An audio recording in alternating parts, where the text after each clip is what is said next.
Hello there everyone, Ashnflash here. That's right everyone. We're in the endgame now. Here is my long awaited series based off of the biggest movie of all time, Avengers Endgame. If you haven't seen the movie yet, what are you doing here? Run away, hide, kiss your comments goodbye because there's gonna be a ton of spoilers coming up. So come back after you've seen the movie, and I guess spoiler for all of the other 22 films in the MCU. So 3, 2, 1. Alrighty, of course we have to start things off with the man who started it all, Tony Stark in his Iron Man Mark 85 armor. What happened to all the other armors between this and the Mark 50? Who knows, but here it is. I updated a lot of the printing on the helmet and the legs and added some arm printing.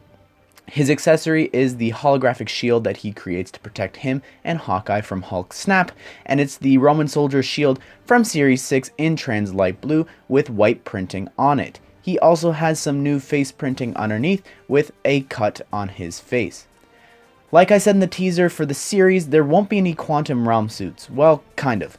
We'll get to that in a bit, but a lot of people complain that we never got actual outfits for a lot of the characters in the film, and that we only got them in their quantum realm suits. So here is Steve Rogers, or Captain America, in his Avengers Endgame outfit with the awesome scales on his torso and arms, and he's using the new helmet piece that the set introduced from the Avengers Endgame wave of sets, and he's also got his trusty shield.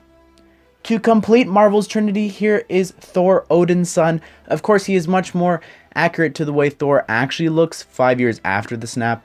I haven't really needed to address this until now, but because the movie is still in theaters, at the time of making this series, there is no comparison pictures because for the majority of the suits and characters that you see here in this series, there's only low quality images from quick shots from TV spots and such. So I didn't include them here, but there is something really cool if you look closely, but I won't say what it is. Anyways, back to Thor. The real Thor we see in the movie only now is beginning to show up in promotional footage. I went back and forth with giving him the pop star hair or creating a new piece for his hair, but ultimately the new Aquaman hair works really well in tan with his beard in dark tan. His outfit is the same armor he gets when he holds Stormbreaker. Regardless of the packed on extra pounds, his accessories he gets, of course, are Stormbreaker, and which is using the same build from the Infinity War and Endgame sets that we got. He also has his hammer, Mjolnir, which I made the handle brown because printing and molding has come such a long way since we've last seen it. He's one of the few characters I felt needed a second facial expression, which you see here with some lightning on his eyes and a more angry expression. Ronin, or Hawkeye, is next in the series. Me wanting to create the figure is what kind of started this whole series. Barton was just meant to be a teaser, and now he's kind of led to a whole series of 20 figures. Anyways, he comes with the katana piece with a black hilt and silver blade, and he also uses the classic hood piece in black with some printing on it. Black Widow, or Natasha Romanoff, is also here, and like everyone has been suggesting, Elsa's new hairpiece from the Disney Series 2 CMF series would be perfect for her, and I think it works really well here. Here it is in dark red with some blonde on the tip to make it a little more accurate. When looking at Black Widow's batons, they always look to be thicker on the end, so I thought what better than to include the classic flick fire missile pieces in black to represent the batons. The beauty of this is that you can actually attach them, making one long baton, which she has done in the past.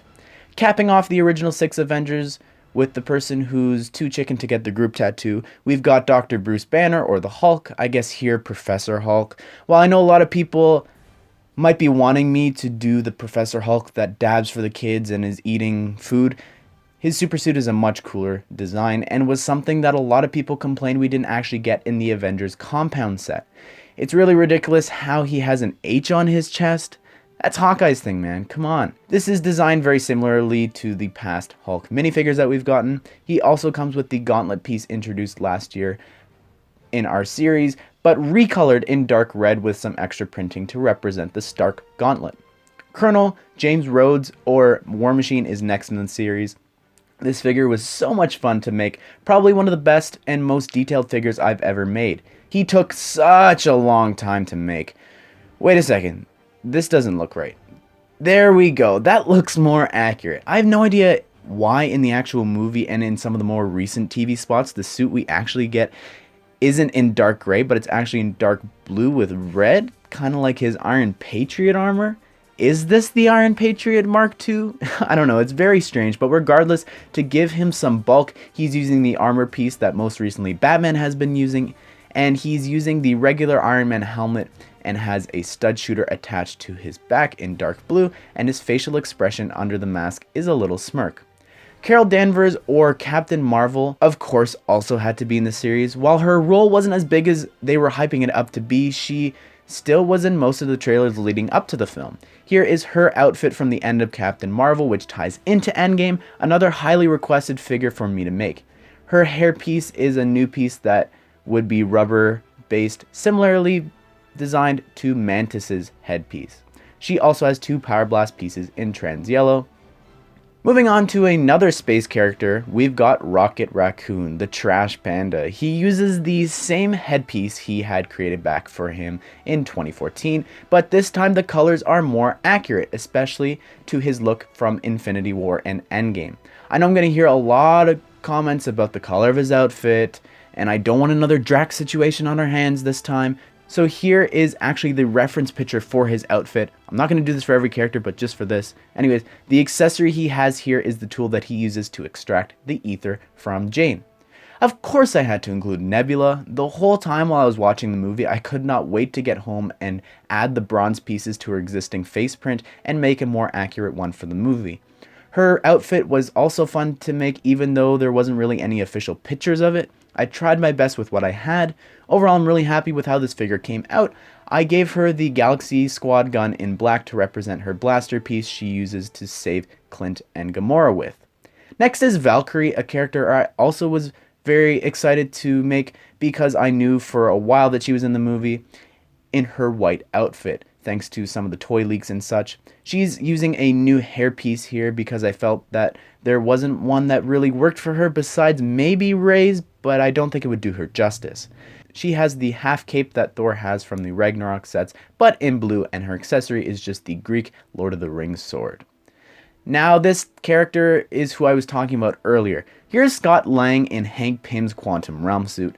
Notice how I said maybe one in the teaser. This is completely different design than the ones that we got in the sets, and I love seeing it used here from Ant-Man and the Wasp.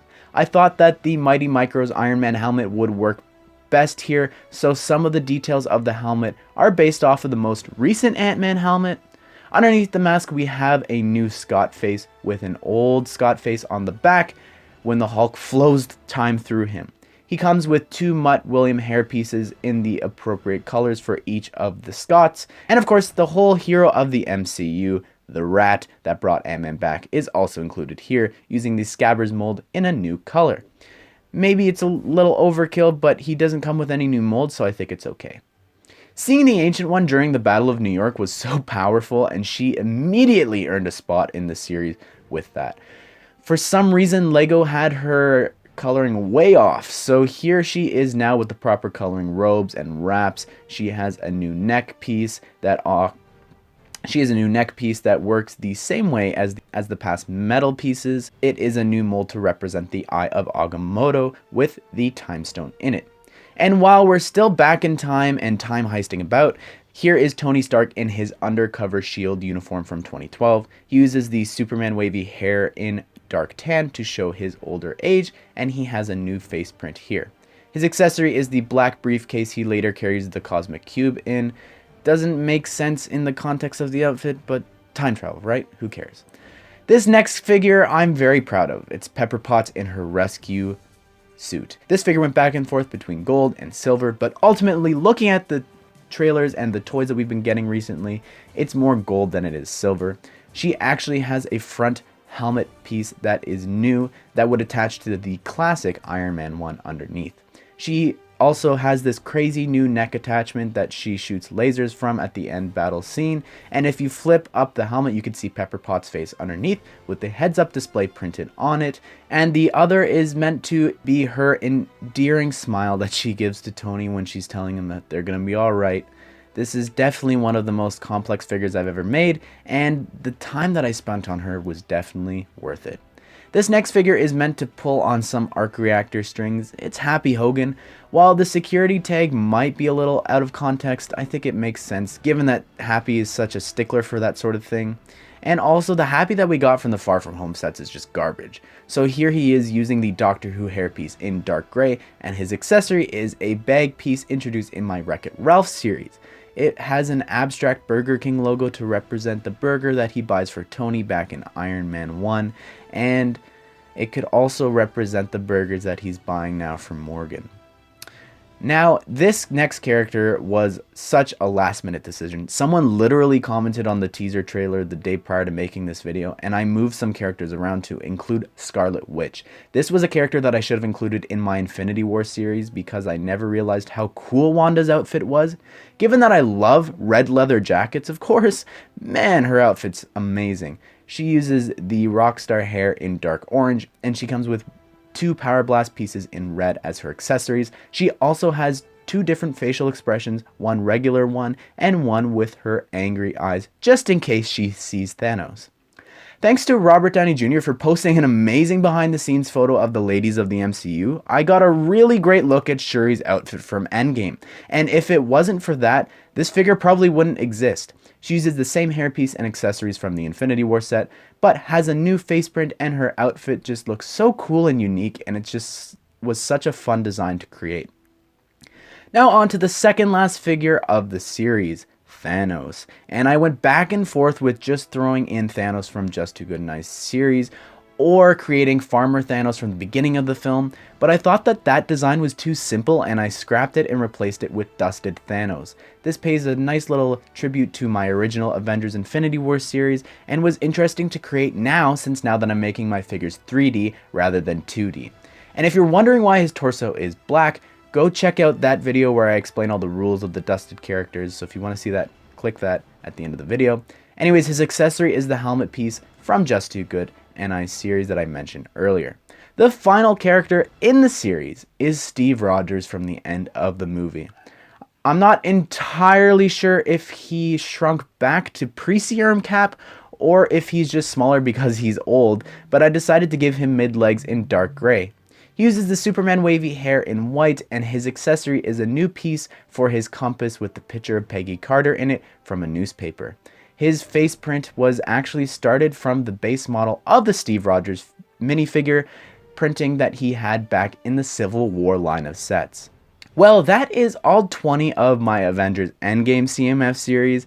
It's the end of an era, and literally just writing some of the parts of the script made me emotional just thinking about the movie, and what a testament to how powerful this movie is. While I joke about the series being a culmination of 11 days' work, the MCU is a massive achievement of 22 films over the past 11 years. It's unprecedented. I know that a lot of you just stick around to see the checklist and leave right after that, but I'm going to go ahead and mention some of the figures that I didn't include and why.